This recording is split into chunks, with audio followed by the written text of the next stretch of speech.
Hello guys, welcome back to my new channel. আমি স্নেহা চলে এসেছি যে একটা নতুন ব্লগ দেবে বলে। তো আমাকে ট্রেনে দেখে তোমরা নিশ্চয়ই একটু কনফিউজ হচ্ছ। আরে বাবা, আমি কনফিউজ ক্লিয়ার করে দিচ্ছি। আমি যাচ্ছি মামার বাড়ি। তো আমি একা নয়, আমার সাথে যাচ্ছে মা। তো ট্রেনে উঠে দেখলাম বাপরে কত ভিড়, আমি তো নিজেও বসার জায়গা পাইনি। তারপর কোনো মতো একটা বসার জায়গা যদিও বা পেলাম, পিছন থেকে তো মানুষজন ঠেলে মনে হচ্ছে সিট থেকেই ফেলে দেবে। আর তারপরে এত গরম, বাপরে বাপরে। খানিকক্ষণ বাদ একটা কাকু দেখলাম এই গুড়কাঠিটা নিয়ে উঠেছে, মানে উনি গজা চাই করছিলেন। তো আমার মা একটা গজা কিনলো, কিন্তু লোকটির কথা শুনে আমি তো অবাক হয়ে গেলাম। উনি বললেন যে খেতে ভালো না হলে ফেলে দিতে। আমি তো কনফিউজ হয়ে গেলাম যে আদৌ এটা খেতে ভালো কি না। তো মাকে আমি বললাম, মা এটা ফেলে দিতে বলছে। মা বলছে দে, আমি ব্যাগে রাখি, তোকে আর এটা নিয়ে গবেষণা করতে হবে না। তো আমরা ওই ট্রেনটা থেকে নেমে এক ট্রেনে উঠে পড়লাম। তো আমার মামার বাড়ি যেতে গেলে আমাকে দুটো ট্রেন বা বাস দুটোই ইউজ করা যায়, বাট ট্রেনে গেলে আমরা একটু তাড়াতাড়ি পৌঁছাই, তাই আমরা ট্রেনটাই সাজেস্ট করি, সবথেকে বেস্ট হয় তাড়াতাড়ি যাওয়ার জন্যে। এই পেপসিটার কথা মনে আছে? আমরা ছোটোবেলায় অনেক খেয়েছি, ইভেন এখনও আমি দেখতে পেলে খাই, বাট এই জিনিসগুলো খুব কম পাওয়া যায়। দেখো আমার মা সেই ছোটোবেলার মতো করছে, তাও কিন্তু এগুলো আমি এখনও মিস করি। যেখানেই দেখতে পাই আমি ডেফিনেটলি এটা কিনবই, কারণ আমার খুব ভালো লাগে এটা। আমার মায়ের খিদে পেয়ে গেছিলো, তার জন্য আমি একটা ঝালমুড়ি কিনে দিলাম মাকে। তো আমার অতটা ঝালমুড়ি পছন্দ মানে আমার অত ভালো লাগে না, কিন্তু আমার মা এই ঝালমুড়ি খেতে দারুণ ভালোবাসে। ট্রেন বলো বা যেখানে বলো, ঝালমুড়ি দেখা মানে মায়ের খাওয়া চাই। বাপরে বাপ, তারপরে এত ঝাল, একবার খাওয়ার পর আমার তো আর খেতে ইচ্ছা করছিল না। মা তো ঠেলে গুজে মুখটা টিপে ধরে খাওয়াচ্ছে, কিন্তু আমার তো সেই ঝাল লাগছে। আমি যখনই খাচ্ছি তখনই মুখে লঙ্কাই পড়ে যাচ্ছে। তারপর জোর জবরদস্তি করে আর খাবো না, মাকে যা হোক করে বারণ করলাম। এই ট্রেনের লাইনটা বাঁকুড়া ট্রেনের লাইন, সব গ্রাম, শুধু মাঠ আর মাঠ, খুব সুন্দর পরিবেশ। দেখো আমরা নেমে পড়েছি। এই স্টেশনটার নাম হচ্ছে বোকরা। আমাদের আমার মামার বাড়ি ডায়না, এটা বোকরা স্টেশন, দেখতেই পাচ্ছ। খুব সুন্দর এখানকার ভিউ। এন্ড আমি এই ধারটা করে যাচ্ছিলাম বলে আমার মা বলছে তুই পড়ে যাবি, সরে আয়। তো আমি কোথায় আর এই ধারটা কোথায়।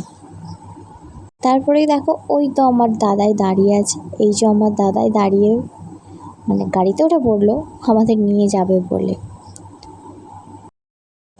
তো আমরা ফাইনালি মামার বাড়ি যাচ্ছি, মানে মামার বাড়ি খুবই কাছাকাছি আমরা চলে এসেছি, স্টেশন থেকে বেরিয়ে যাচ্ছি। এখানকার রাস্তাঘাট আমার খুব ভালো লাগে, গ্রাম পরিবেশ তো, খুব শান্ত চুপচাপ, আমার খুব ভালো লাগে জায়গাটা।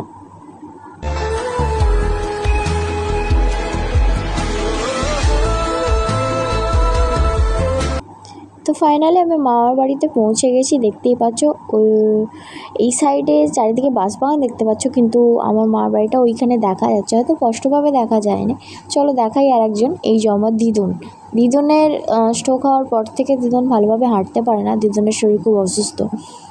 তো আমি ভেতরে এসে গেছি, এবার চলো কিছু খাওয়া দাওয়া করে নিই, কারণ অলরেডি আমার খিদে পেয়ে গেছিলো, তাই আমি সিঙ্গারা নিয়ে বসেছি খাবো।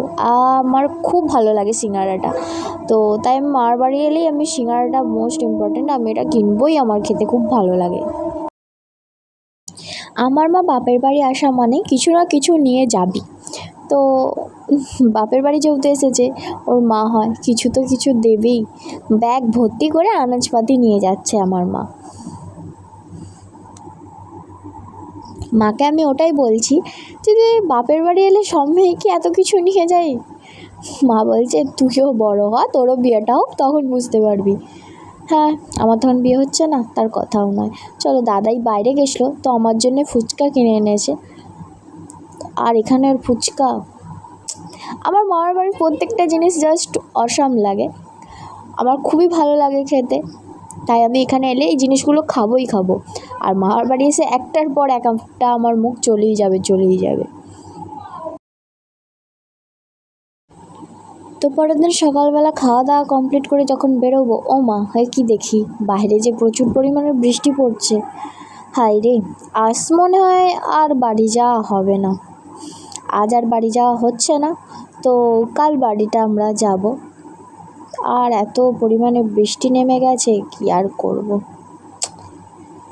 হ্যাঁ, এই বৃষ্টির ওয়েদারে আমি ম্যাগি করে নিয়ে বসে পড়লাম, কারণ বাইরে বৃষ্টিও পড়ছে, ম্যাগিটাও খেতে আমার খুব ভালো লাগছে।